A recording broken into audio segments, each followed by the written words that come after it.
మా నాన్న నేను ఫోన్ చూసుకుంటుంటే మా చెల్లి వచ్చి నీకు రింగ్ మీద ఎంబ్రాయిడరీ చేయడం వచ్చు కదా ప్లీజ్ ప్లీజ్ అని నన్ను చాలా ఇరిటేట్ చేసింది. ఆ కోపంలో నేను వద్దన్నాను. తర్వాత మళ్ళీ చాలా ట్రై చేసింది. సరే ఓకే అన్నాను.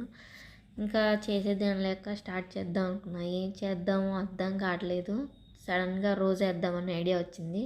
సో జెండు బామ్ మూత తీసేసుకొని ఒక రౌండ్ షేప్ చేసేసాను. దాని మధ్యలో ఇలాగా చిన్న పిక్స్ దిగాను.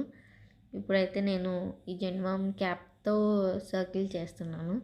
సర్కిల్ చేశాక 5 పార్ట్స్లో డివైడ్ చేసేసుకొని, అంటే పెటల్స్కి ఎంబ్రాయిడరీ చేయడం కోసం అనమాట ఇది. సో దారం వైజ్గా అమ్మాయికి అర్థమయ్యేలా రోజ్ పెటల్ లాగా వేసేస్తున్నాను ఆకు.